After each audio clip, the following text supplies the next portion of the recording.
double hat trick, I know the code too. Ice trade, go for trade, yeah, we cold too. Ladies and gentlemen, welcome back to another edition of I'm Not Gonna Hold You the Offseason, man. This is the interview series we do during the offseason when there's no I'm Not Gonna Hold You, kind of quiet month. Quiet months was just baseball on, even though I love baseball. A lot of people don't watch baseball. So, this is what we're doing in the offseason, man. So I'm glad you guys have joined me for another edition. This week, I've got the legendary Chuck English of the Cool Kids here joining me today, man. How you feeling today, G? I'm good, man. Happy to be here. Glad you could join me, man. Let's just get it started, man. I always like to ask people this question when we start the show. Two of my favorite basketball players of all time, Michael Jordan, Kobe Bryant. They always talk about like who their muses are, like who the guys or the women they looked up to, and heading into this particular career choice they're in. Who are some of your muses and people that you looked up to, getting into music and things like that? Musically, it was really like a strong, just one individual that I could see shifted what my goals and aspirations were early. It was for real. I really didn't, you know what I mean? Like I've always had, like very tight-knit family. Me and my dad have always had a very close relationship. So it wasn't like I looked up to too much. Right. I mean, honestly, let me switch that. The first person I ever looked up to, and it was lights out, was Charles Woodson. Okay. So like I went from Charles Woodson and wanting to be just like him to, like listening to Khalif's first album because my dad had the CD. When they used to send you a whole bunch of free CDs. Oh yeah, the free CD package. Yeah, I remember those back in the day. Yeah, so it was like them, and then when I heard "Please Don't Mind" from Philly's Most Wanted, I was like, all right, yeah, I want to make beats. And then after that, Grinding came, and then after that, like "I Love You" by Justin Timberlake, and it was like all these instruments that I used to mess with sounding really good in the pop space. And I was like, oh, I could do that. Right. And up since then. Well, let's talk about like the early beginnings, man. I know from Michigan. I know you moved to Chicago around 18. Tell me just kind of growing up what that was like and kind of like what the differences are between the two places. Like I'm born and raised from Southside Chicago. My auntie lives in Detroit, so I have a lot of people out in Michigan and Detroit like that. So I've been back and forth. But just tell me like what it was like growing up there and like what kind of like what these two cities mean to you. The cities both of them are like a parent and a step parent. Detroit is my parent. And when I went to Chicago, it was like going off to live with a parent I ain't, you know what I'm saying, I grew up with. But right. I contribute like all of my 20s. All my 20s is Chicago. All my, like grown up years. I was only a child in Detroit, but going back and forth in the summers all my life. It was like 6th grade, 7th grade, 8th grade. If it was summertime, we was in Chicago. I mean, the only difference is it's not much. But I would say the difference is Chicago had more of the world class, like it felt like I was, in a real major city. Right. Detroit felt major, but it was home. But when I was in Chicago, I started peeping all the similarities. You know what I mean? Like Chicago got pizza, Detroit got pizza. You know what I'm saying? Chicago got hot dogs, Detroit got hot dogs. Detroit niggas jit, Chicago niggas footwork. You know what I mean? Like exactly. So many similarities. It's just, the only really big difference is how we talk. Like Detroit people talk way different than Chicago. Yeah. Like you can tell the difference, but it's so similar that you would have had to really be kind of from both places. You know what I'm saying? It's Chicago people that's like, yeah, I know that nigga from Detroit, but he from here too. You know what I'm saying? Exactly. Like I've gotten that my whole career, but it's like that's my identity. Like I've been in LA close to 13 years now. Now some LA niggas like, yeah, we know he from over there, but he from over here now. You know what I mean? So, but the love I have for both places is immense because we both got strong sports cultures. We got city pride. I don't think the only people prouder to be from Detroit or Chicago is New York. Probably New Yorkers. Yeah. That's it. But the thing about Detroiters is we like a fraternity. Anytime we outside of the city, you're gonna find some Detroit people and then you sticking with them. You know, Chicago people are everywhere. You don't even know who. You couldn't tell if you wanted to tell. You know what I'm saying? There's something about.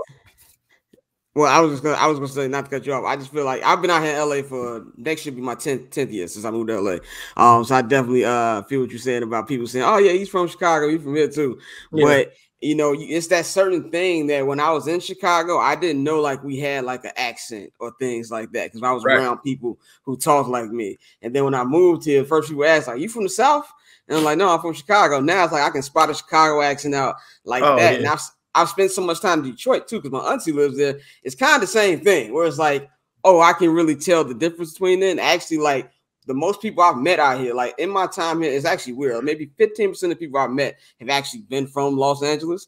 The rest have been Chicago, you know, Detroit, New York. And it's kind of like you said, it's been like a little bit of fraternity. Yeah. And it's like, the accents is very easily spottable, especially if you're from Detroit. Yeah. But yeah, it's like those two cities is the only thing that really separates it is a lake. Yep.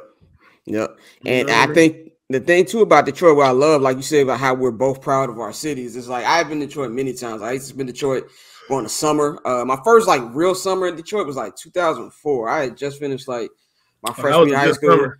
Yeah, it was good. The Pistons just won a championship. Yeah. And I just remember being there for a little bit. Yeah, it was cracking out there. And that's when I kind of like spent a lot of my time there. So now it's like I went there to do the Bears-Lions game. It'd be like my first year covering the Bears. I was like 2021. And I remember going to the Ford Field, the lady that was like, "Oh, let me show you around." And it's like people were so proud of just the area, you know what I'm saying? And that kind of like stood out to me. Yeah, that was a great summer. I couldn't really, it wasn't nothing else. It wasn't nothing else but action that summer. Yeah.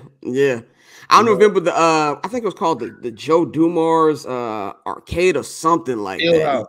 Field House, yes. I went to the Joe Dumars Field House and I was like, "Oh damn, this shit is cracking." You know what I'm saying? We would hit that up all the time. And it was so popping in like 99, like 98, 99. They put a teen club in there. Oh, it was for real? A teen club inside of Joe Dumars, but like that was like one of them things pre-internet that didn't necessarily make sense, but it made the most sense. You know what I mean? Because they had hockey rinks on one side. Yeah, they had hockey rinks. Basketballs on the other side. And it's like I have too many memories in that place. Because I played in the league. I played like a little it wasn't AAU, but I played in the league there. You know what I'm saying? Like I went to the teen club there. Like it was a deep experience. It kind of gave me like a little bit of feel of the rink in Chicago. It kind of reminded me of that a little bit. Yeah. It was just someplace for cool for people to to kick it at. You know what I'm saying? Yeah. And I had the pleasure of meeting Joe Dumars like my first year I moved to LA.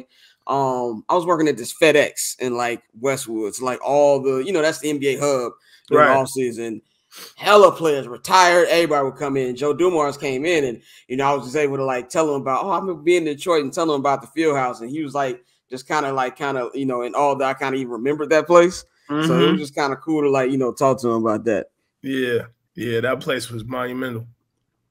Now let's talk about like the music. Now before we get into like how you guys started, how you started. I want to kind of talk about the Detroit music scene currently. I kind of feel like it's kind of like the last couple of years. It's been like a new wave of acts out there. What do you feel about like some of the newer guys? Because at the point it was kind of just really like, of course, you had Eminem, everything he was doing, Slum Village. Like, what do you think about like the newer crop of artists from Detroit? When you really from there, it just sounds like the city. It's just now everybody else gets to listen to it with us. You know Right. what I mean? Like Detroit always played its own stuff. Like when I was growing up, you wasn't gonna hear songs on the radio in the club or in the party. We was playing ghetto tech. We was playing the shit we listened to. Right. So that whole sped up shit kind of sped like I wouldn't say it spilled off into the new rap, but you know, Detroit niggas want to listen to what they want to listen to. And they Right. want to hear Detroit shit. You know what I'm saying? And it's a little bit more lighthearted. It's like a little playerish. You know what I'm saying? Like they don't really shoot them up bang bang on too many Detroit records. But them be the niggas that do that. You know Right. what I mean? Like, it's like, Exactly. wow, shit, you couldn't even be a Detroit rapper unless you was exactly what you said you was.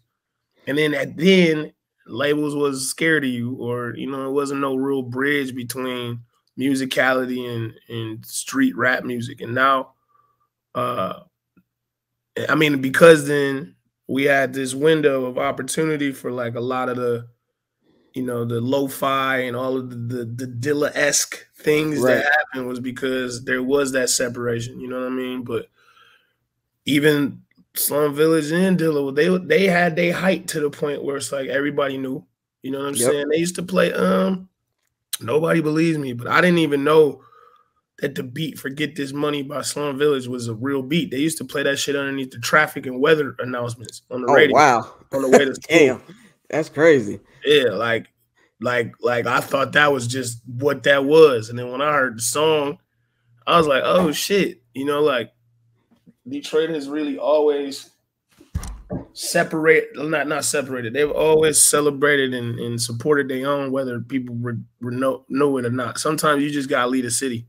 Right. Because shit, if you heard something Detroit in another city and other Detroit people there, it's going crazy.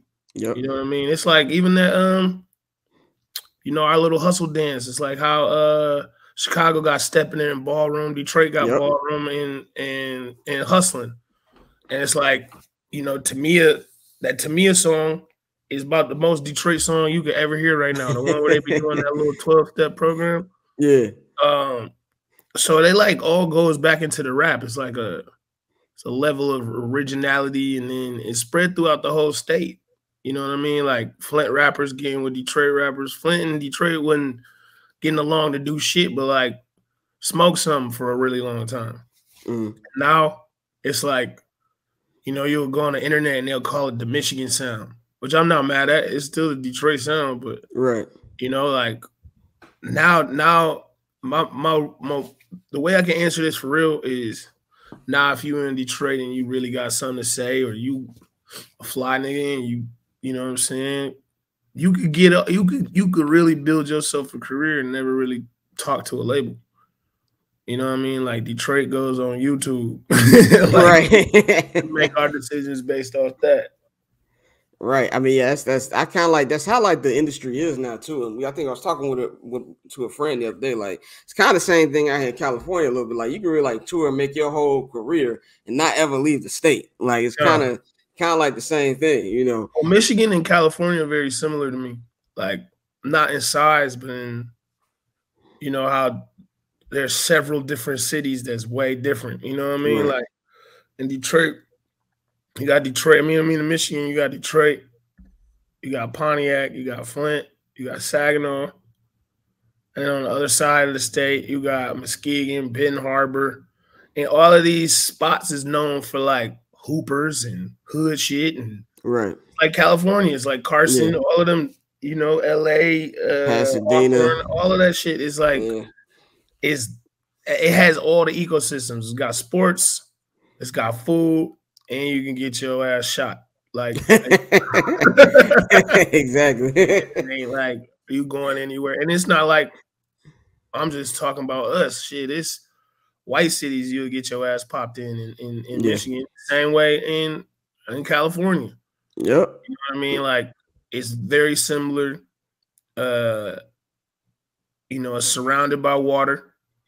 And both states, even though Michigan don't have too many, they don't got like double sports teams. Like we don't got 2 basketball teams or 2 football teams. But that type of sport loyalty is insane. You know what I mean? It's like watching Angels fans. You know what I mean? Angels fans, Cubs fans. It's like it's even Tigers fans. It's like we got a level of delusion every year. Like I think that's the great thing about being a sports fan is you do have that level of delusion. You know what I'm saying? It keeps you like, happy, man. It keeps you have to. it makes Earth funner, man. You got to be a delusional sports fan, and you ain't having no fun.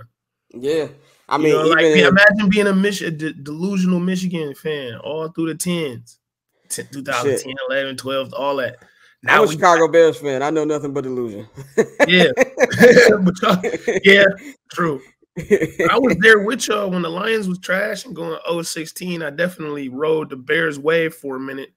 The Lovie Smith Bear era, I was fucking with. Like it was underappreciated era. Very underappreciated. And y'all had a couple Michigan Wolverines on there, so I was fucking with it. And that's actually like a perfect segue. I mean, before we get into your actual, cool kids, I want to talk about the Lions for this year. Kind of like flip the script a little bit. Yeah. This year's Lions, I feel like this team's like a team on the rise. Last year in the two of the games I went to, I was at the last Lions Bears game we did to cover down. The Bears got the ass whooped, but I just remember like being in the press box and just I feel like the feeling was back. It felt like a playoff game. I know the Lions today, if they had like a chance to get in the playoffs the last 2 weeks, there was like a lot of people showed up. It felt loud. Like, what do you feel about what the Lions mean to the city? I don't think people who haven't spent a lot of time in Detroit realize that there's a big ass fan base for the Lions and what the expectations are for this upcoming year. It ain't nothing like being a Lions fan, man. People will never understand your pain, and I've been preaching this shit. Lions win a Super Bowl, the whole city of Detroit switch. It's a whole other city. It's almost like it's gonna be world class. It's the same bounce that it gave Kansas City, but Kansas City got 2 championship teams in the past 4 years. 10 years. Yeah, but like Royals too, 2015. Yep. Yeah, so it's like while they're fans, there's 2 Kansas Cities. Yeah. You know what I mean? Like it's a Missouri one and it's Kansas one. Yeah. Yeah. So it's like we don't understand that part. Everything when it's football time, everything is. That's why Ford Field sell out. Yep. Ford Field sell out no matter what our record is. And people gonna tailgate and we still gonna watch the Thanksgiving game and think that it's gonna go our way. The thing that is this time is I think the front office has focused on it focused on the infrastructure more than because for a whole about 5-6 years Detroit to get the number 1 pick and pick a fucking wide receiver. Exactly. We didn't have no quarterback. You know what I mean? They didn't got a quarterback. And then when Stafford got there, his first 3 years, he was hurt. You know what I mean? Like, now I think, like, for example, Detroit Lions fans, we the only fans that'll be like, nah, we gonna keep Goff. Y'all wildin'. You know what I'm saying? Like we love Jared Goff. like we talking about efficiency. So it's like we know we got a quarterback and he has an arm and he's extremely accurate. Yeah. Yeah, he not gonna bounce out the pocket, but that's why the Lions spent the money on the offensive line now. You know what I'm saying? The O-line, D-line. We interchange wide receivers. We can make a wide receiver at this point. Yeah, y'all got a hell of a wide receiver, bro. Yeah, but we also had, for the first time, we had a running game. Yeah. You know what I mean? So I feel like that's what's getting the excitement together. More than it just being what the narrative is, the real Lions fans are seeing like, oh, we got some dogs. Yeah. You know what I mean? And they'll play even if we not going to the playoffs. It's like, they playing for the people inside of Ford Field. And it's like, no offense, but I ain't never seen the Bears be like, oh, we a Soldier. We got to get it together. You know what I'm saying? Like, well, I feel like a lot of Bears fans. I hate Soldier Field personally. It's the worst field in football. Oh, I know. I went to a game. I've been to a couple games, but like, I've been to a game where it rained and the whole stadium flooded. And then I've been to a game where the Bears played the Patriots. It's about like 10 years ago. And it was the coldest, snowiest game ever. I remember that game. Yeah. Wasn't nobody in there. Nobody in there had a good time. Yeah, it's what I can't wait till the Arlington Heights Stadium wakes up. Opens up. I'm gonna be very happy about that. But Oh, that's happening. yeah, it's happening. They already bought the land. They sold it. It's really just about plotting everything right now. So that's gonna happen. I don't know what year. Probably 2029. It takes about 5 years to build Right. everything, but it's gonna go down. But yeah, man. Let's get into what happened with the music. The Cool Kids, one of the most legendary hip hop groups of all time. I went to Columbia College, and that's how I first learned about you guys. Like they would play y'all Okay. music all the time. I was at Columbia from 07 to 2012, so that's how I was really really big on you guys. I mean, actually, an artist I managed actually did a song with Mikey like back in it was like 2012, I think it was a minute ago. Mhm. But like tell us like how your relationship with Mikey Rocks and like how you guys got together and why you want to make music to begin with. Oh no, that's my brother. And we did the world together. You know what I mean? And it's like even in this moment right now, some of the stuff we doing next, and it's the sharpest. It's like I don't gotta worry about him wanting to progress and like make some shit that really wrinkle somebody's shirt. And that's kind of like how it began. It's like I was just making beats and dreaming and like imagining like how I was gonna be or literally lap what Pharrell did. I was just like, oh, all right, if he gonna do it like this, I'm gonna do it like that. Right. And it's like, to some people, I've had that impact that he had on me. So, like the thing that made it different is when I was making these beats and stuff and I was envisioning them on people or who I was going to give them to, I always wanted to break my own crew of people like he did. You know what I'm saying? And it's like Khalees didn't come to him. The clips didn't come to him after that already. It was like that came from his ecosystem. So when we met and he was like, I make beats too. But then he started rapping. So it'd be like the Neptunes met, but like Chad started rapping for real and was better. You know what I mean? Like Mikey always been better than me. And Mikey better than everybody at rapping to me. And if you really listen to him, everybody know that I'm not. That ain't even that's not even a stretch. You know what I'm saying? Exactly. So when I realized like I could put what I'm doing with what he was doing, it was like we just kept our head down and walked in the right direction. And you look up, it's 15 years later, and it's still sharp on people's minds. Like we ain't never had no shelf life. Like if we was to drop some with some, backing, I'm pretty sure half the hip hop community would at least be like, oh yeah, we gotta listen to this. Yeah. And 3 songs in, I would have fucked you up. So it would have been like, it's like everything we did. It's not at a mainstream volume level, but that's what saved us. You know what I'm saying? You don't need too many people looking at your shit that don't even want to listen to it. Right. And that's the perils of being mainstream and being on a popular, like phone line. It's like people always gonna have something to say regardless. Like that's just knowledge. And we damn near the first rap group on the internet for real.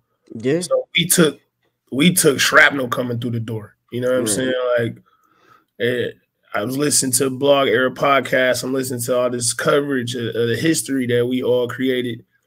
And it's like, it's beautiful now that we get the flowers that people want to give us. But, walking in the door, it was like, unless you was in college or dressed like us, you was like, who the fuck is this? Right. But then people would listen to us and their attitudes would change. Like, it was like they was looking at us thinking we was going to do some maybe softer shit or sugar the culture up. But literally, I'm a rap historian. You know what I'm saying? Like, I don't want to, I would never stray off the path of what made me excited about that musical style. Like, nothing can change the way I felt when I heard like MC Breed, Ain't No Future in Your Frontin', or how my dad had me rapping Paid in Full at 2 and 3, and like just what that felt like I will never let that go. So the fact that we was able to translate, the influences I had from rap into something that was new that like now kids probably telling they like kids that grew up on this probably telling their kids like, man, you don't know nothing about Right, exactly. You don't know about this shit. I'll take that. You know what I'm saying? Like my life is good. I'm happy. And it's like me and bro ain't never took a day off. Even when we had our break and shit, that was personal. So we could actually breathe for a second because the world was shifting.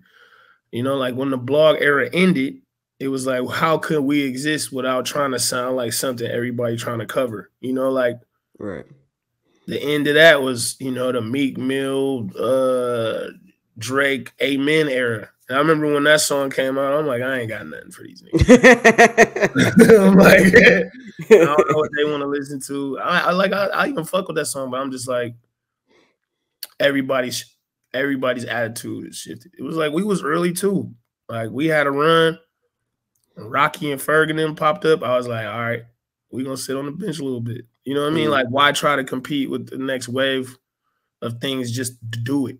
Like, I'm a fan too. So if you was in high school listening to Cool Kids, when you're in college and you listen to ASAP, that makes sense. Like, you know, we was on some cool shit. We on bikes and I'm talking about thread counts in a jersey and, you know, like having a Terry Mills whole jersey fit on, and then that shit's cool to you in high school. You get to college, it's still cool to you, but now you fucking with the bitches. You might be, you know what I'm saying, smoking weed, popped a pill or two. Now you want to listen to something that's a little bit more, I don't want to say adult, but it was a shift.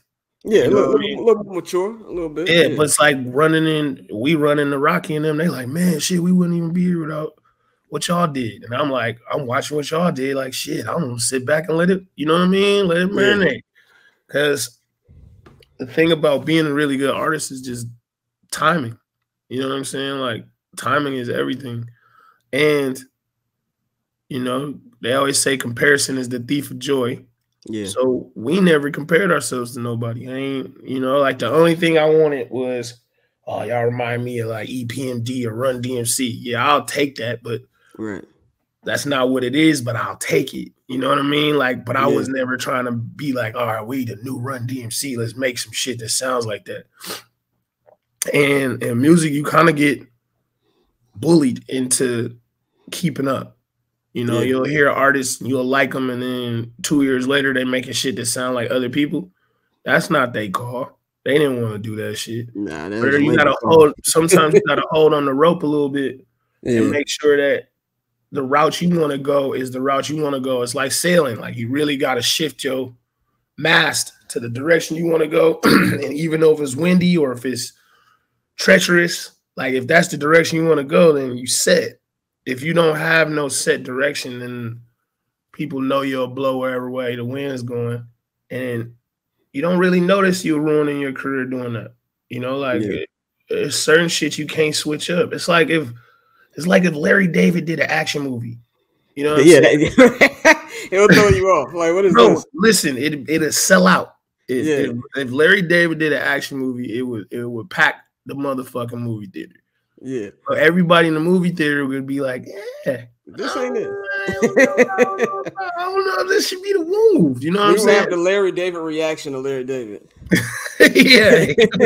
You'd be like, I don't know. You know what I'm saying? There's the thing that makes Larry David who he is and who I really, you know, if I had a musical like chapter close or, you know, when it's all said and done, I definitely want to go down Larry David-ish because everything he did worked and he stuck to himself. And you watch you watch Curb and you go back and watch Seinfeld and you'll be like, this man never changed anything. Never changed. It's just like a more uncut version of a Seinfeld episode. Yeah, it's all, and it's him.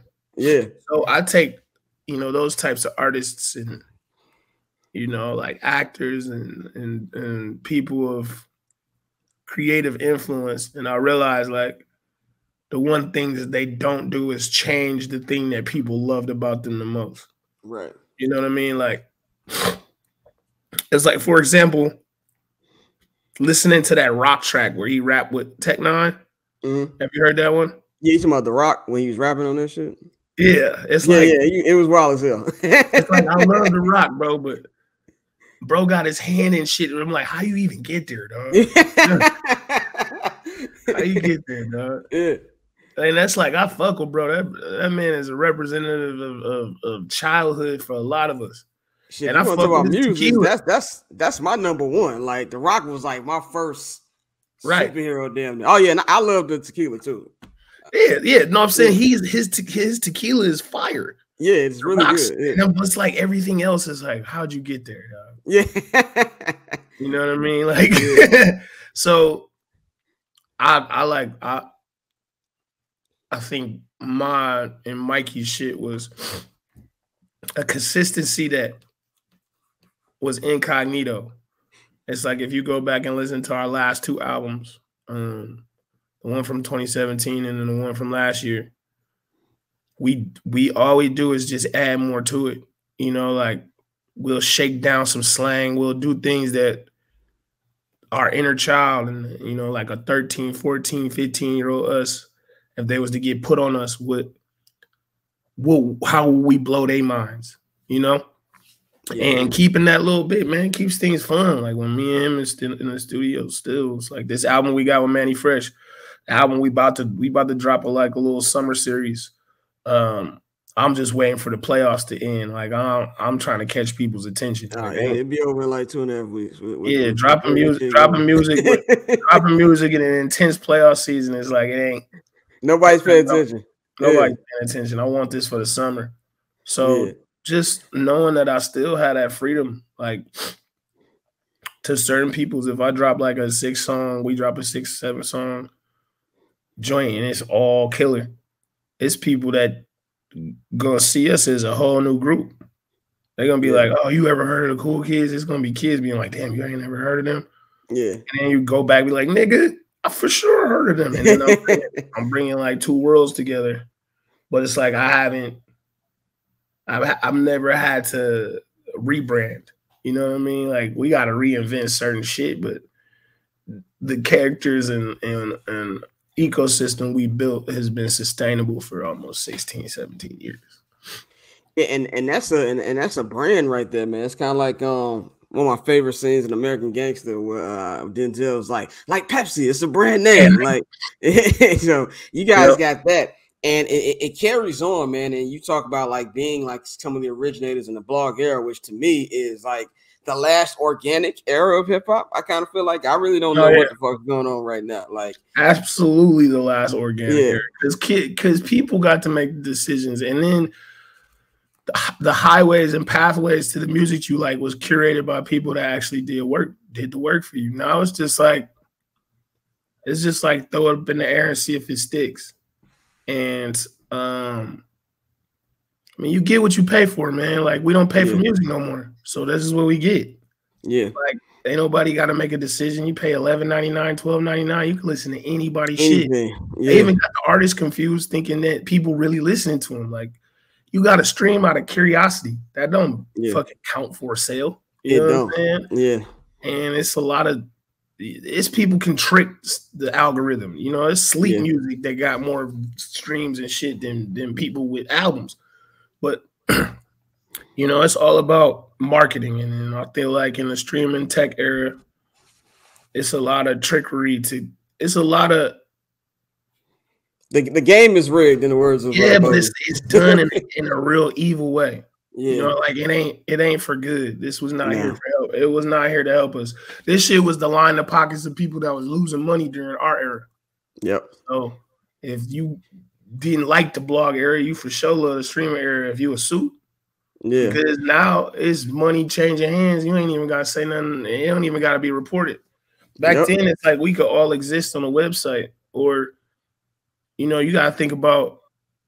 You know, if it wasn't for the blogs and people selecting things they felt like hot, like was hot. It's like when I saw the Black Hippie video, when I saw Kendrick, J-Rock, and all them, and like actually being aware of all of them separately, and then they do something and it gets posted and it's super creative. Like it ain't even no place to post nothing. No, you know what I'm saying? Like, you're gonna end up on Say Cheese with motherfucker putting underneath your caption, is this hot or is this garbage? It's like, damn, that's the only option you gonna give a nigga. Shit. Yeah. I'm just saying, people will post your shit and be like, is this hot or is this ain't or is bro ain't on shit? And I'm like, that's a horrible way to they get your music debut. Like, imagine if Cool Kids came out and it was like, yo, Black Max video. Is this Is hot or good not? or is this trash? Yeah. You giving niggas an opportunity to think about it as trash. Like, I would hate to be in that company. Yeah. So, and I kind of feel like it's like that in like entertainment in general. Like if you look at like even the writer's strike we got going on in Hollywood right now, it's because the writers aren't getting paid streaming royalties. You know, you got because there's some dog, it's something there, bro. You know what I mean? I ain't going around waving this flag trying to wake everybody up. It's not really my business, but there's some money not being reported. You know what I mean? 100%. Like, there's no way for both industries to be making record profits. And the people that create the industries like not making nothing. Like nothing, bro. And I'm a writer, you know what I'm saying? On both sides. I wrote content, you know, like shows, scripts, sections of scripts. I'm not a part of the guild, but you know, it was fun for me to do, thinking that, you know, this is a sustainable lifestyle. As fucked up as it is, nothing I'm doing right now is sustainable. Like I have no job security and shit. Like I either got to get to it, be the sharpest knife in the drawer, or like really just look at my dreams deferred, because it's no way for me even to tell an upcoming producer or a kid like yeah, I caught a wild time, and it's like my name cash checks, but if you don't got that, it's quiet.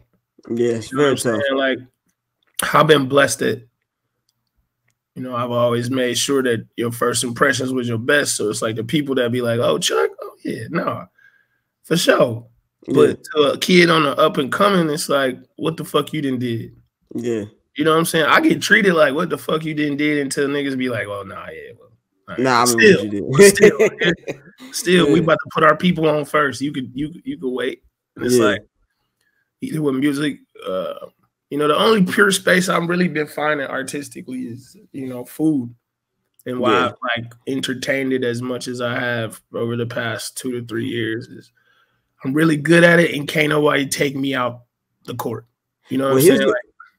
That's kind of like how I wanted to, like, you know, bring it, you know, full circle, like to wrap it up. Like, so I want to talk about like the cooking, and also you and Mikey got the night show. So I want to talk about how like you kind of infuse both of those things. And I know you kind of like you started doing more cooking like on social media, like during the pandemic. Like, you know, I know we was all doing different stuff doing that. Like, tell me how that all came about and how you guys led it to what you're doing right now with night school, and just, you know, you hitting up different events. I know I saw you was the Lock and Key. You were doing the wings over there. Tell us just really how all that came about.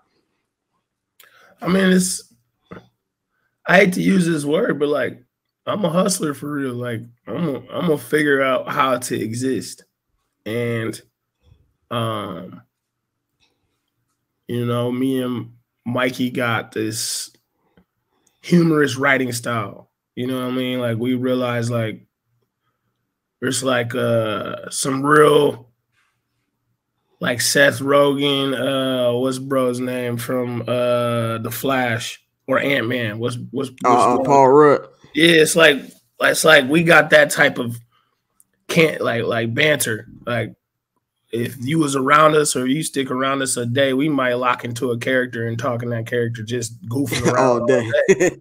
And, you know, I was like, okay, we could really try to keep pushing this door in, or we could do the one thing can't nobody do like us. You know, like we could write a sketch show, which we have. We could write a nightly news show, which we've done. And we can incorporate everything we like to do into one thing. So it's like, you know, Mikey really a high-end fashion designer. And he been getting that shit off for such a long time that it's this cut and sew brain that you got to have to do it. It's like, all right, let's put all this on the table, but let's turn this into a jacket. So, you know, he is a wine connoisseur. You know, I ain't gonna say I'm a half-ass chef, but I ain't go to school. But it's people that could go to school that couldn't really eat that with me if they wanted to, because it's gotta be a certain love and a certain creativity for how you want the plate to end. So that's how we both work. You know, like we see how things are finished first, and then we start creating. And I wanted to really cater to the people that was original Cool Kids fans. They grown now. They married. They got kids. Like, they don't want to go to a show where it's a whole bunch of kids on the floor and jumping around and mashing and water getting splashed everywhere. Like, you know, they be looking for date nights or, you know what I'm saying? Like trying to put their kid on it. Like I remember me and Mikey did a show where I don't know if it was in Denver. I know it wasn't in Denver. I think it might have been in Tennessee. And this shit stick to me today. And it's like this white couple came up to us and they were like, dude, we got married because of y'all. And then showed me the kid, and the kid had a little baby. They had made him a Cool Kid shirt. Like, we ain't had no baby clothes. And I was like, okay, we started a world. Like, these people might not be on the internet like we are. We might not be able to hear what they request or what they would want to do. So you got to start being like, all right, what kind of fan do I have? Like, who are Cool Kid supporters? And they can be anybody, dog. I've gone every place in the world. I don't know who the fuck, you know, is looking at me or knows who I am. And that's why I've always kept, you know, my zipper up. Because like when it's the way we did it, it's like that shit means something to people. So the way I thought about it was like, okay, well, I don't want to shortchange nobody. It ain't shit to give y'all something exactly the way we would want it if we was fans of us, which we are. So it's like, you know, like a one ticket, we turn it into a TV show, and it's a dinner, it's a podcast, it's a show. We got our comedian homies bringing this out, like our favorite artists doing their songs with us. It's like you get a full night. And if you was to spend $100 or $200, you felt like you got your whole money's worth. You got a whole experience. Like, that's the brand. It's like, I ain't overcharging. I want people to get exactly what they want for the price that they pay for. And I actually throw a couple more, you know what I'm saying? Throw a couple more sauces in the bag. Or, you know, like when you go to a spot and you get your takeout and you look in your bag and there's hella fries in there. And you get hella fries up in there, yeah. Yeah, that's the Cool Kids, bro. Yeah. We just giving out hella fries. Yeah, you go to a taco joint and get like some free churros or some shit like that. Or yeah, it's like you got a nugget or some chicken tenders, they gave you a sauce flight. You know what I mean? Like, yeah, you don't want to feel like you got over, but you definitely want to pay for something and be like, yeah, them niggas cared about me. You know what I'm saying? That was like, you don't want to be like, oh, well, I could have bought something else. I don't know. I got my money's worth here. I got my money. I'm out. I'm going home. Yeah. You know what I'm saying? And the parking was affordable. So it's just like little psychological stair steps that we built to be like, our brand is exactly what you thought we was. This shit cool. And, you know, like you're going to meet other people in that community that feel like you, but they look different. You know what I mean? Like right now we got a lot of looking the same, acting the same. You know, and when we came out, it was like cool for people to listen to other shit, but then share the Cool Kids. Yeah. Now it's like white, black, Mexican, everybody just listening to the same shit, fronting like they the same, getting the same haircuts, all that shit. Like same experiences and shit. Hoarding the sneakers because them niggas never had nothing. now they got some money over there buying 10, 12 pairs of some shit that we was wearing at retail price. Yeah. Like ain't nothing worse than seeing something that was $79 that you could just freak any way you want. Yeah. And now it's like 100 and you know what I'm saying? Like 179. Like I done seen some all white Air Forces in. I was about to say they doing that with ones now. Like 150 for some ones is ridiculous. Man, I'll beat your ass. You know what I'm saying? Like shit make me want to steal. Cause it's you go to the store and get that shit at 85, like in 2003, 2004. Man, the Forces that was their brand was this whole false exclusivity shit is weird. It's like I ain't never stood in line for no shoes, but niggas knew I got light with sneakers. You know what I'm saying? Like this shit right now where I'll pop out and you be like, damn, I ain't even know those looked that cold. But it's like I went in the store, I tried them on, I put them in the box and I left. We shouldn't have to do much more than that, bro. Exactly. Yeah. It's like if you like the shit, like it. Like creating a raffle, creating a goddamn lottery, making motherfuckers feel like they gambling just to get a pair of shoes. Like that's evil shit. And history's not gonna smile back on you gracefully. So it's like you know, pretty much that's the culture we pushing. Like, you should be able to get this. You know what I'm saying? It's just how you rock it is how you rock it and all that. Nah, you can't have this. Like, no, the fuck you can. What's the point of that? Like, we got the internet now. You can have anything. Back when you couldn't have it, it was because you couldn't find it. Yeah. You know what I'm saying? Like, why find it? Why have a website for it? But you trying to say it's sold out. Like, not sold out to the point where you ain't got no more. Sold out just so you can drive up the price. Yeah. That's just why we're at, because we let the nerds take over. That's pretty much what it comes down to, man. It's real, bro. I'll be everywhere. Just be like, nigga, I done known you. I done seen you. How the fuck is you? How is you even here? And then how is you even running this? Like, right. What happened? And you realize, like, shit, do your homework and motherfucker related to the parent company. And you like, all right, bro, that makes sense. But it's like we can't look up and be like, damn, why is everything so weird and fucked up? Like, we let it happen. You know what I'm saying? Like, we let it happen. Like, the video shows went away. We ain't say shit. We don't got no content for music. All we do is scroll on our phones, and ain't nobody complaining about it. Ain't nobody building nothing. You know what I'm saying? Like, MTV rather pick up Love and Hip Hop Atlanta. Season 30. They can do different. You know what I'm saying? Like, peace to them, because all of them my homies, but, you know, Ridiculousness been on for almost 6 straight years, and it be on all day. They ain't even be like, you know what? We're gonna try something different today. They play it like TBS plays King of Queens all day and shit. Like, they just be running that. Just running it.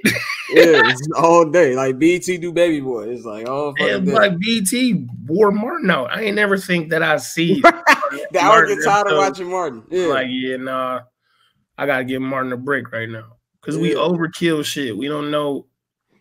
It's not even capitalism. It's just a mind state. We overkill shit because that's what everybody told you to do. You know what I'm saying? Like, we got big portions of food. We got unnecessarily crazy deals on shit. But then, you know, a dad might want to take his son to a game. You go to a game at Staples, bro, it's like everything $14 and up. Whew. Especially, it's just like $800 to step on Figueroa for the damn playoffs. Like, it's ridiculous. Bro, saying like, hey, watching the playoffs and watching, you know, the news coverage of them and them starting it being like, tickets in here are starting off at $900. It's like, that's not gonna make that kid a fan of that team, bro. And that kind of y'all covering the bottom line that's gonna be invisible in a minute, because without the spirit of some shit, or without the care, or just the mystery, or the expectation that it's gonna give you some magic, like, niggas is broke, fam. Like, it's crazy out here. Like, you can say you got it, but you don't got it because the price is higher. Yeah. You know what I'm saying? I can't do shit in my life without it costing $100. Yep. You know what I'm saying? $100 is like $20 now. Yeah, and then streaming paying out like $268 a month. And you got for millions of streams. You got billions of streams. You know what I'm saying? Crazy. Like, I went somewhere yesterday, the valet was $25. You get what I mean? Like, ain't nobody getting paid more, but shit costing more. So it's like, I ain't gonna pocket watch you, but I know you ain't got it. You know what I'm saying? I'll be looking at it like, you ain't got that. I mean, and that's kind of like how I feel about, like, you know, I've ran it on my show many times about with the load management. Like, you got people, you know, who their kids never been to a game. They finally saved up to go to the game. They want to see a LeBron or Steph Curry. They out tonight. But that's why I'm gonna say this. That's why we need Jimmy to win this chip. We gotta like it's nobody I want to win more, bro. I'm over that old world shit. I don't need to see another Lakers, Boston Celtics for the rest of my fucking life. Yeah. You know what I'm saying? I want to see, like, my next joint is in 3 years, is it gonna be Pistons and OKC in the finals? Yeah. We got the new youngest dogs, and all the draft picks is over there. Like, I want to see some work ethic. I want to see somebody with a chip on their shoulder take it all the way with both of these other star players hurt. You know what I'm saying? Like, Jimmy ain't never low managed. If he hurt, he hurt. If he actually hurt, he hurt. Because he got that that dog in you is the only way to get it done. Now, I love the LeBron era, but the later LeBron era with all the politics and the moving the chess piece over here, moving the chess piece over here, really kind of cutting your time in half to look like you won when, half the season, half your players didn't play. Yep. Or like the Brooklyn situation where it was like, didn't nobody even like spank them niggas over the top of the head? Like, bro, y'all can't do it.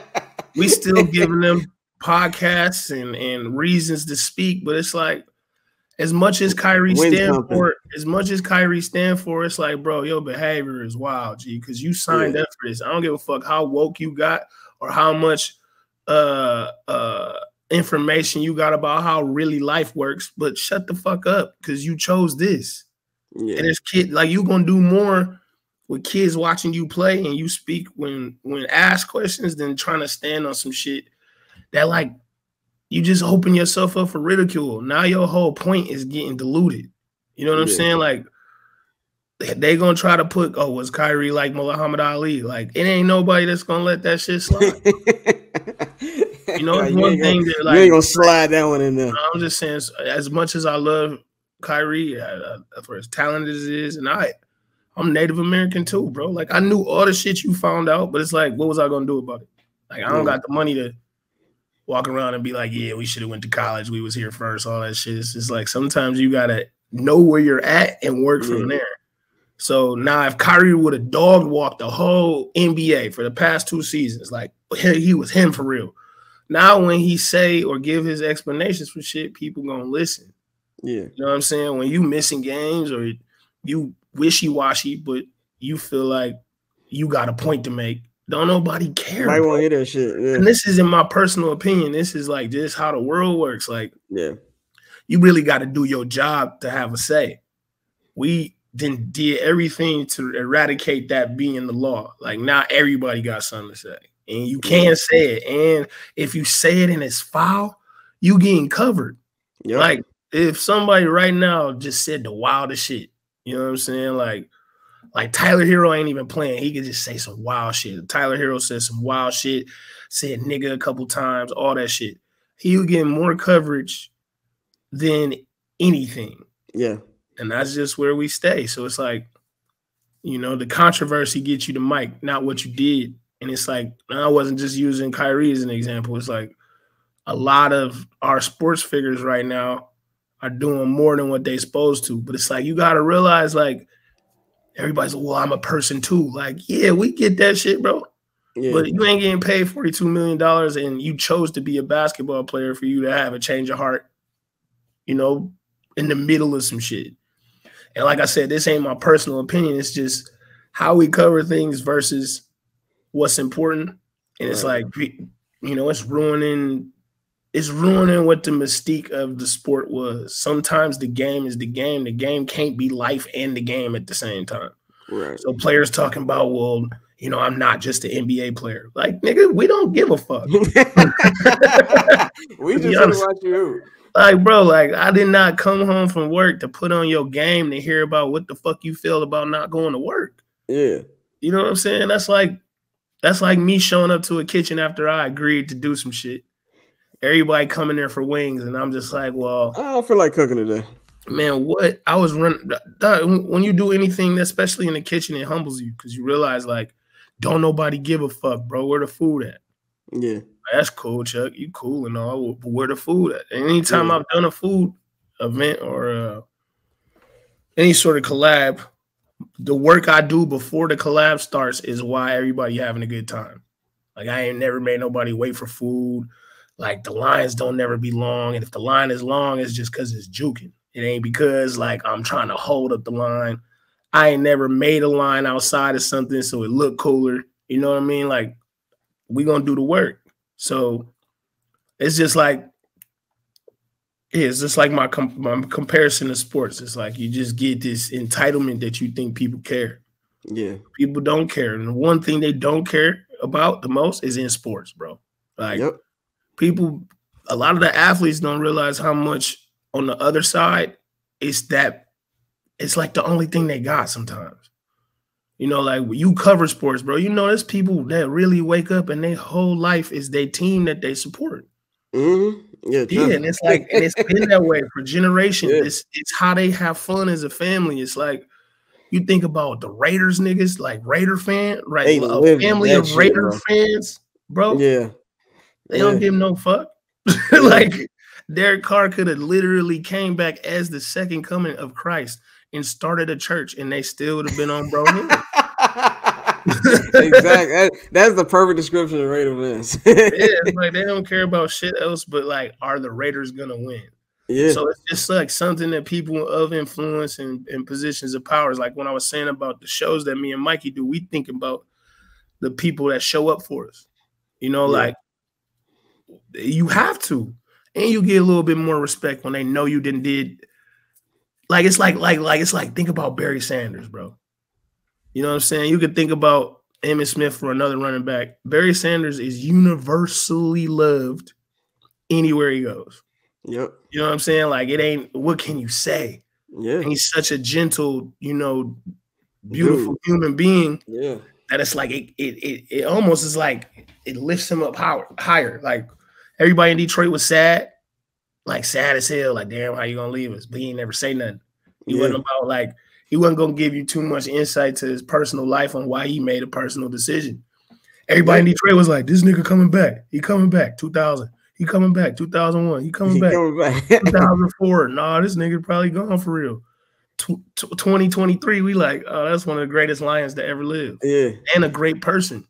Yeah. So it's like everybody don't got to know everything, but if you are here to create and you are here to build, like, do your fucking job. Yeah, and that shit lives on. You bring up Barry Sanders, the same thing, you know, Walter Payton. You know, I never saw him play. He retired the year before I was born. But when I was a little kid, my dad sat me down. It's the sweetness. You know what I'm saying? And that's how I became a Bears fan, you know. So it's like, that's what I'm saying. We got these social media, so we got a little bit more insight to other people's lives. But on the other end, it's like we not seeing the supremacy that it would take for people to stay the fuck out your business. Yep. So it's like Jason Tatum, bro, gonna have to listen, the worst summer you could ever have, nigga. He said I'm like, well, don't. He gonna be in the presser talking about it's just a game. Yeah. Everybody in Boston will be like, nigga, I ain't trying to hear that shit. Now we ain't. You pull up, we used to not even charge you for valet, nigga. Now you gotta pay. Now you paying. Yeah. Jason Tatum, if Jason Tatum don't come back, bro, his meals in Boston gonna have a $30 surcharge on it. Because these athletes think these people was playing with them. It's the same thing. It's like if I was to overshare or if I was to use what people know as to me and start complaining about, oh, well, the industry did this to us and all that shit. The reason why everybody know what happened to the cool kids, we was, you know, we walked in the door, label shit, had a whole bunch of compression and suppression on us, but we didn't get into that. We took us a little break. Don't nobody know why. Me and Mikey, all the cool kids broke up for a minute. We ain't say nothing about each other. We ain't say nothing about why we broke up. And then one day we like, shit, we back. And everybody's like, bet. With no ridicule or criticism as to why. Because you're not supposed to tell everybody everything. Right. You know what I'm saying? And that's in every single form of entertainment. Like, I'd have been sick if we lived through the Iverson era and Iverson had an IG. Oh, you know what I'm saying? Like, it's no way I would bet against AI not upping the strap in the club.